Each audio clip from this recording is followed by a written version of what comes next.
que Deus, quando Ele nos criou para o relacionamento. Primeiramente, o relacionamento com Ele. Foi por isso que Ele criou Adão.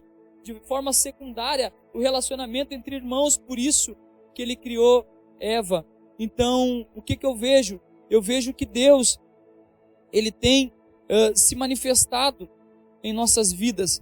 E Ele quer que venhamos a confiar de forma integral, a confiar nele de forma integral e a continuar essa jornada sendo como? Convictos de quem é Deus, convictos, né, de onde vamos chegar, que é um dia estar na glória com Ele, que é um dia estar na eternidade com Ele.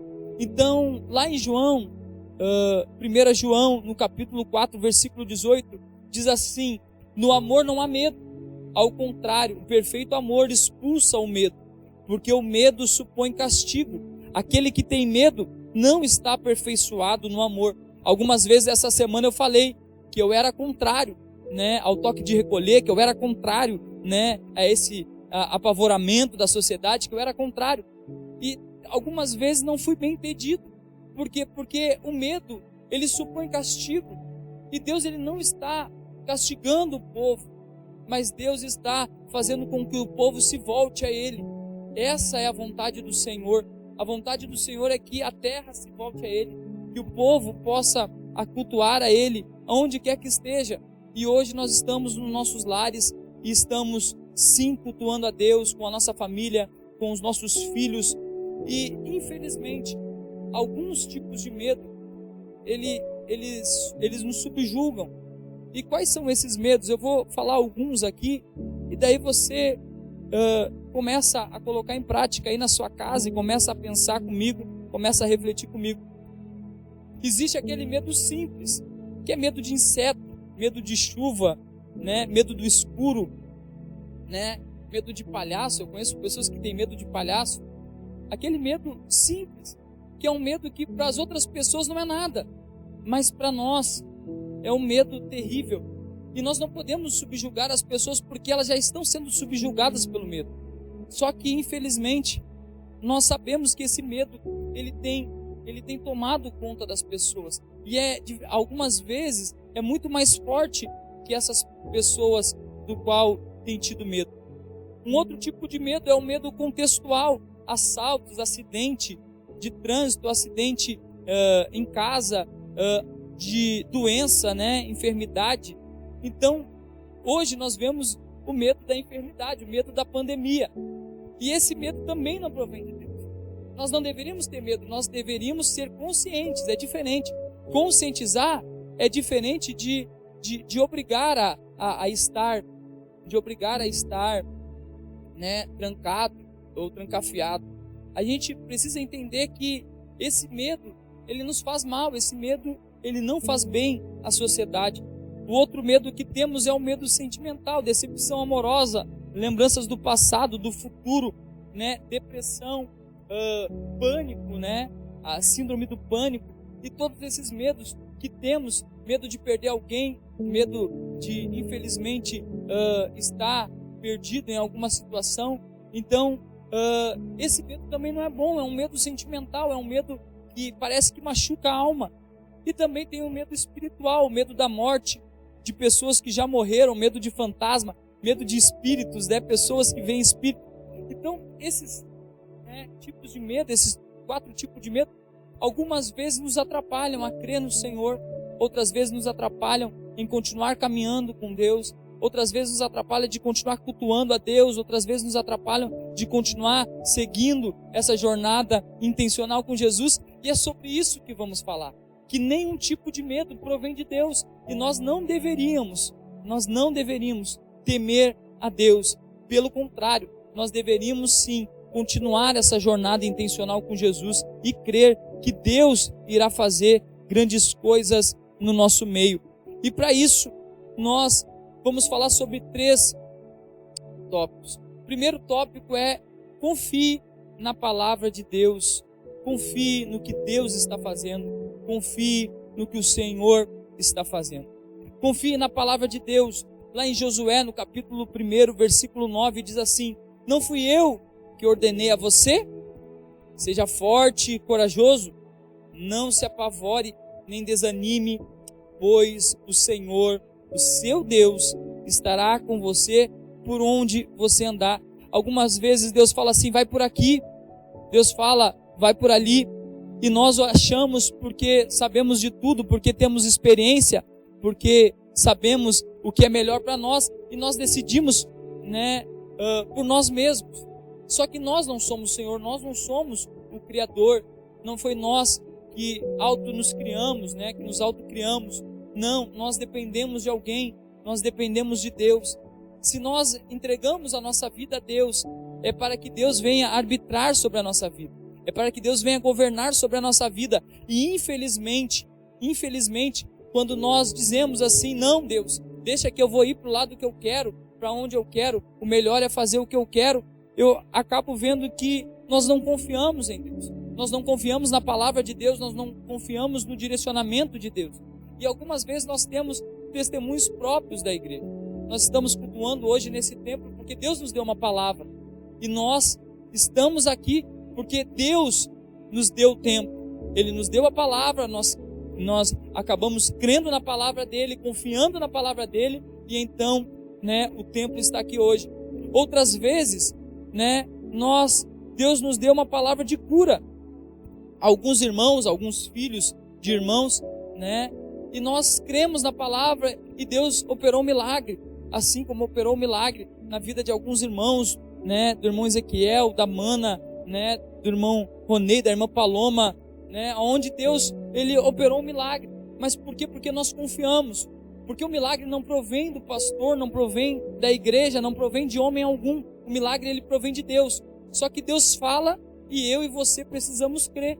Deus ministra e eu e você precisamos acreditar, confiar de forma integral. Algumas vezes até confiamos, mas confiamos até o caos. Confiamos até a primeira dificuldade, confiamos até o primeiro empecilho, até a primeira pedra, e dizemos assim, não, isso na verdade, isso é zelo, não, isso é cuidado, não, isso é falta de fé, isso é falta de crer. Por quê? Porque se cremos, nós precisamos entender que não importa como venhamos a chegar no nosso destino, como venhamos a chegar no nosso alvo, a questão é, chegaremos, porque se o Senhor nos disse que vamos avançar, então avançaremos. Se o Senhor nos disse que vamos ser curados, então seremos curados. Se o Senhor nos disse que nós vamos avançar e chegar no alvo, no destino, chegaremos, porque foi Ele quem nos disse. E nós precisamos confiar, acreditar na palavra de Deus, confiar que Deus ainda hoje, Ele opera milagres, que ainda hoje Ele salva vidas, que ainda hoje Ele transforma vidas, que ainda hoje Ele transforma histórias. Então, que o Espírito Santo Ele possa tocar na sua vida, aí onde você está, na sua casa, no seu lar, aí onde o Senhor tem ministrado no seu coração, nesse lar, abençoado. Eu quero dizer para você que você creia hoje, que você confie na palavra de Deus hoje, que você possa estar sendo ministrado pelo Senhor aí no seu lar, e que você possa, na oração final, orar pelo seu lar e clamar a Deus e estender as suas mãos para a sociedade, para a comunidade, e mandar embora esse medo, mandar embora, infelizmente, esse espanto. Por quê? Porque nós sabemos que Deus, Ele é Senhor sobre as nossas vidas. A segunda coisa que precisamos entender para deixar de ter medo é que nós precisamos buscar a Deus em oração. Aí está uma das coisas que Deus Ele tem falado a nós.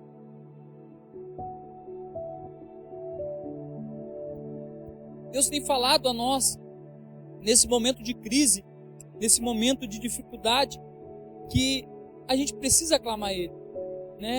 O próprio Jeremias diz, buscar-me-eis e me acharão quando me buscardes de todo o coração. Jeremias, quando ele fala isso lá no capítulo 29, versículo 13, ele fala bem assim, vocês me procurarão e vão me achar quando me procurarem de todo o coração. Então, há uma busca por Deus, e nós precisamos invocar ao Senhor, nós precisamos disponibilizar o nosso coração até o Senhor, nós precisamos fazer com que Deus esteja nesse negócio, nós precisamos tocar o coração de Deus com a nossa oração singela, com a nossa oração verdadeira, sincera. E algumas vezes nós vemos no livro de Salmos, algumas orações mostrando alguns fatos que um verdadeiro cristão não precisa temer. Aquele do qual crê em Deus, aquele do qual confia em Deus, a gente vê algumas orações de alguns fatos que nós não precisamos temer. Por exemplo, ter medo dos inimigos e dos perigos. Lá em Salmos 27:13 diz assim: ainda que um exército se acampe contra mim, meu coração não temerá. Meu coração não temerá, ainda que se declare guerra contra mim, mesmo assim estarei confiante. Por que o salmista fala isso? Porque a confiança do salmista não é no braço forte dele, não é nos carros que ele tem, não é na faculdade, não é no dinheiro que ele tem na conta. A confiança do salmista é no Senhor, e ele está falando com Deus, ele está falando: Senhor, por mais que um exército se acampe ao meu redor, eu não vou temer. Por mais que os meus inimigos tentem me cercar, eu não vou temer, porque eu confio em Ti, eu vou continuar confiante. Outra coisa que nós não precisamos temer é fenômenos naturais. Algumas vezes a gente tem medo de chuva, tem medo disso, daquilo, daquele outro. E eu pergunto para vocês: quem é o Senhor sobre a chuva? Quem é que acalmou a tempestade na Bíblia? Quem é aquele que os discípulos ficaram, atemorizados quando ele se levanta e ele dá uma ordem ao vento, dá uma ordem à tempestade, dá uma ordem ao mar, e tudo cessa, tudo para? Esse é Jesus que faz isso. E lá em Salmos 46, versículo 2 e 3 diz assim: por isso não temeremos, ainda que a terra trema e os montes afundem no coração do mar, ainda que estrondem as suas águas turbulentas e os montes sejam sacudidos pela sua fúria. Pausa. Acabou. Sabe? Nada. A gente não precisa ter medo, acabou. A gente crê que Deus, Ele é Deus e que é Ele quem governa. É Ele quem faz com que tudo aconteça. É Ele quem faz com que eu e você venhamos a estar seguro. É eu que creio. É eu, acabou, sabe? Ponto final, sabe? Ali eu vejo que Deus, ele está ministrando ao nosso coração. Acabou. Deus falou, está falado. Jesus, ele não se levanta no meio da tempestade e fala assim: acabou. Acabou, não vai ter mais. Eu não quero que isso aconteça, porque Ele é Senhor sobre a tempestade. Se você estiver com algum tipo de medo, creia que Deus, Ele é Senhor sobre a sua vida. Entregue a sua vida a Ele e creia que Ele operará o milagre na sua vida, na sua casa, em nome de Jesus Cristo. E o terceiro tipo de medo, que nós temos que crer na oração, é as más notícias. E eu peguei esse tópico, não vou contar a história para vocês. Esse tópico foi o tópico que eu peguei na noite de ontem, por causa dessas más notícias da pandemia. E eu precisava atualizar essa mensagem, porque essa mensagem já estava escrita há algum tempo. Más notícia.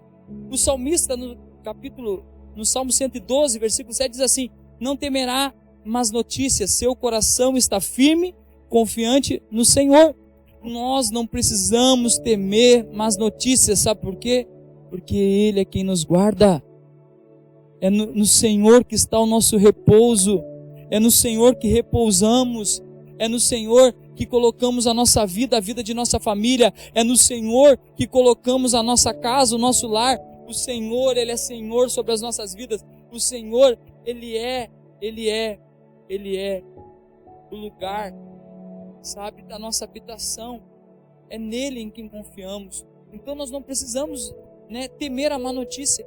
Só que infelizmente nos dias de hoje, por mais que venhamos a orar, por mais que venhamos a clamar a Deus, parece que nada é suficiente, porque nós ligamos o jornal, está dando desgraça, ligamos o celular, as redes sociais, desgraça, conversamos com um na esquina, que agora nem mais dá para conversar na esquina, mas era desgraça quando dava, infelizmente, tudo é má notícia.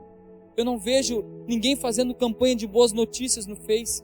Eu não vejo ninguém fazendo campanha de boas notícias. Por que isso? Por que isso? Não cremos não confiamos em Deus. Nós adotamos algo aqui na nossa igreja, lá em Lamentações, capítulo 3. E eu vou ler com você. E eu quero dizer para você que você é nosso convidado a fazer uma campanha, uma corrente do bem, né? Que é como se fala, né? Uma corrente do bem. Lá em Lamentações, no capítulo 3.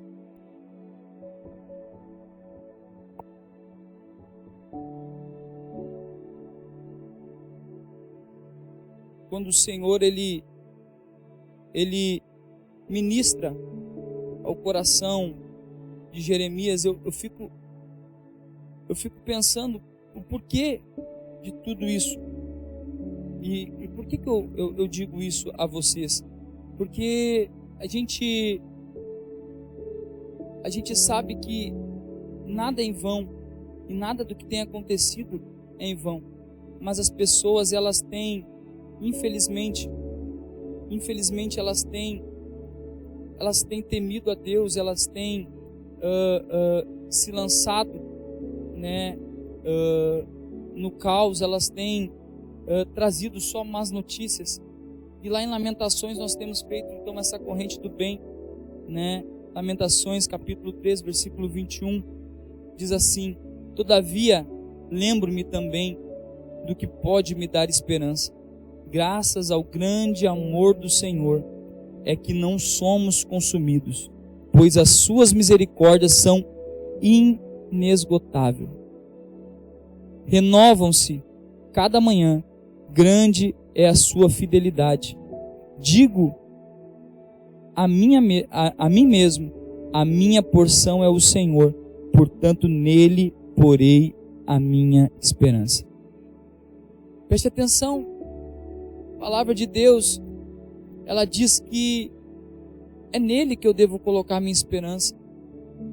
Aonde está a sua esperança, sabe? Se tiver que se lembrar de algo, se tiver que postar algo na internet, se você tiver que ligar sua televisão, bota no Spotify, bota no YouTube, bota louvor, se lembre, sabe? Eu não sei do que você gosta, mas se você gosta de futebol, né? Coloca a Copa de 2002, que o Brasil foi campeão.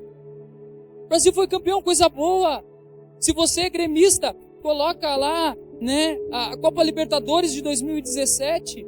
Se você é colorado, 2006, não vai botar 2010 porque 2010 deu problema com o Mazembe, né? Mas bota 2006. Eu não sei no que você crê, eu não sei no que você gosta, eu não sei se você gosta de rodeio, sabe? Coloque um rodeio, mas por favor, pare de deixar com que a sua mente, o seu coração fique uma lata de lixo, onde qualquer um chega e coloca lixo dentro dela. Você vai ter pavor e sabe o que vai acontecer? Sabe o que vai acontecer? No final de tudo, você estará com depressão. No final de tudo, você vai estar com síndrome do pânico. No final de tudo, você vai estar pior do que quando você começou essa pandemia. Por favor, creia. Por favor, creia, acredite, tenha fé. Pense naquilo que vai te dar esperança. Coloque o teu coração naquilo que vai te dar esperança. Sabe? Pense no Senhor. Se você não consegue fazer isso sozinho, eis aqui um louco que quer estar contigo. Não precisa ser presencial. Se você está com medo do corona, se você está se resguardando, mande mensagem, né, via WhatsApp, sabe? Mensagem no Facebook. Nós estamos aqui para propagar o Evangelho, as boas notícias, as boas novas. Nós somos sim a igreja do Senhor, e a palavra de Deus diz que nós somos os anunciantes das boas novas. Queremos sim lembrar de algo? Vamos lembrar que o Senhor não nos consumiu, que o Senhor não acabou com a humanidade, que o Senhor sempre renova a sua misericórdia sobre nós. Queremos nos lembrar de algo? Venhamos a nos lembrar que o Senhor é bom o tempo todo, e o tempo todo Deus é bom. Amém? É Deus. Glória a Deus. Que você possa, sabe, se desprender da tua humanidade e vir a crer. As pessoas, elas ficam espantadas com algumas decisões. Daí, eu vi esses dias uma postagem, talvez vocês devem ter visto também. Se o pastor tranca a igreja é porque o pastor não tem fé. Se o pastor deixa a igreja aberta, é porque o pastor desobedece à lei. Eu não entendo isso. Sabe o que eu entendo? Eu entendo que não interessa se a igreja está aberta, não interessa se a igreja está fechada. Sabe o que interessa? O que interessa realmente é a fé que temos. Sabe o que interessa? O que interessa é que nós somos anunciantes do Evangelho. É que nós estamos aqui para pregar boas novas, sabe? Quebrar as cadeias dos cativos. É libertar, sabe? Aqueles que estão infelizmente dominados por vícios, dominados, sabe? Por drogas, enfim. As pessoas que não têm, mas para onde correr? Elas estão procurando